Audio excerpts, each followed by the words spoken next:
And, you know, from the beginning, I told Rob, what you guys are doing is going to disrupt the fishing industry, right? Did we just talk about this?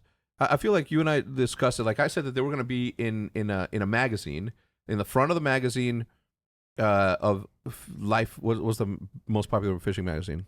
Your guess is as good as mine, right, dude. well, that one. I mean, you know, Bassmaster Magazine's pretty big. Bassmaster. I'm like, you guys are going to yeah. be in the cover of Bassmaster, just fucking 5 dudes sitting there posing like goofballs. Yeah. The kids that are disrupting the fishing industry. Yeah.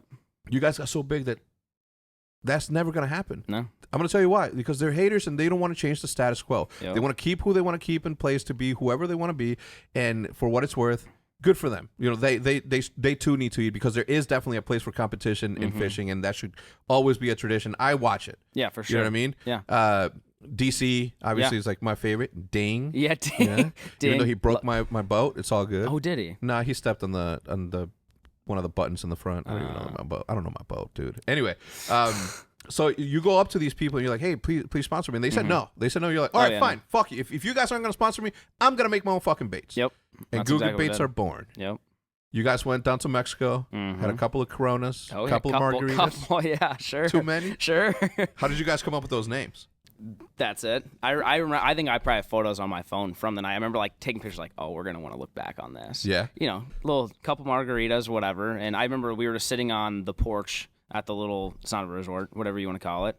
And we would just like, that's where the Bandido was the first one. I mean, we're in Mexico. We're like, oh yeah, Bandido. And like, so we just started like ripping through them on. It was pretty much, I think one night we got most of them named. Yeah. I think we might have changed John's, that was the Kraken Craw. It was originally going to be the Treasure Craw, I think. And then for some reason, there was somebody else that had something like that. So we changed it to Kraken Craw. But everything else, like we came up with one night in Mexico. Drunk as fuck. Yeah, absolutely. Yeah. Sunburn and drunk as fuck. Yes, after catching Mondos. Those trips are tiring. Oh, exhausting. Which one did we go to the first one? Comodero. That's where we did all the naming of everything. Bro, it is the wildest. I didn't know how exhausting it was. We would get up at 5 a.m. Yep. Coffee ready. And then you get up, you go down these fucking wild ass roads. Yeah. Sketch. At any point, they can just give away and you're dead. You're under, because you'll survive the fall, but you're not going to be able to breathe when a whole fucking mountain's on top of you. Yeah, exactly. Right? And then you get to the lake and then you don't get off until like 6. Yep. And they only feed you some shitty ass fucking tacos. Yep. I'm not afraid to say it, God damn it. Yeah. But you're not wrong, though, yeah. Yeah. And then you margaritas. Yeah, you come in, food, margaritas, and go to bed and do it again the next day. Yeah. All right, so you have your career as it stands, right? You're a YouTuber. You're traveling the world with your buddies. You're creating the content that you need to create. You're making a decent living off of that, which is the American dream. I talked about it before. Like the true American dream is doing something that you love and getting paid to do it. Yep. Paying bills is the goal. Everything else is a bonus. You go out and buy a farm. Walk me through that. Did you always, like, living in Nebraska, is that something that everybody aspires to do? No. Shout out to all my Nebraska gamers, man. Put it in the comments down below. No, so like, yeah, I lived in Nebraska, but I also lived in Omaha, which is super city. I mean, like, I lived in suburbs. Like, I didn't grow up at all in the country. Like, everyone's like, oh, you're country boy. I'm not. Like, city boy. I like to hunt fish. So like growing up, middle school, high school, when I would go out and hunt and fish on the weekends, it was me and my dad. Like none of my buddies, no one in my high school fished at the time. Like nobody, maybe like one kid maybe would catfish or something. So grew up not really being country or anything.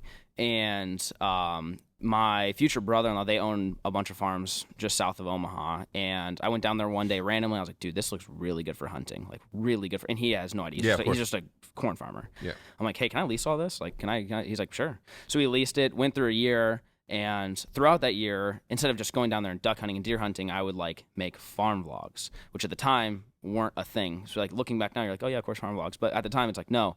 So we'd like go down there and just shoot guns, throw clay pigeons. There's bullfrogs down there. We'd shoot those, which I had never done before. Just doing a bunch of like yee stuff, you know. But I would only do it like a bunch of what? Yee. What's that? Just like redneck stuff, I guess you call it. I don't know. I don't know. Just redneck stuff. You're just messing around, four-wheelers, you know, doing that thing, country stuff. Because I never got to do that growing up. I was always a country boy at heart, but I never could do it. Yeah. So I would do it, and I would like document it on YouTube, and I'd do it like a couple times a month. And like I kind of just like slowly did to where I'm posting 3 videos a week, but 1 out of the 3 is the country stuff. To where like it slowly progressed, where like that's getting more views than me going and bass fishing. I'm like, I like fishing, but I also like riding 4-wheelers and doing that stuff. So then it was like 2 out of the 3 would be that. And I kind of just like kept going, and all of a sudden like everyone's like, hey, you know, love your fishing vlogs, but miss the farm vlogs. Like farm vlogs were, and it was just like overwhelming amount of my subscribers. I basically transitioned into loving the farm vlogs. Mm-hmm. So that kept going for a little while. I bought a piece of land on that property that I leased, and then I closed on it. I remember I went to Mexico for spring break, and I came back, and it was like 4 feet underwater. All the land that I bought, I was going to build a cabin on it. I'm like, crap. Like, okay, I can't do that, but water will go down. It's just a flood, no big deal. Well, water never went down. Like to this day, it just went down like 3 months ago, and then that was like a year and a half ago. Fuck. So like, it's brutal down there. Is that where you rescued all those dogs? Yes, that was that flood. That wasn't my property, but it was in that kind of area.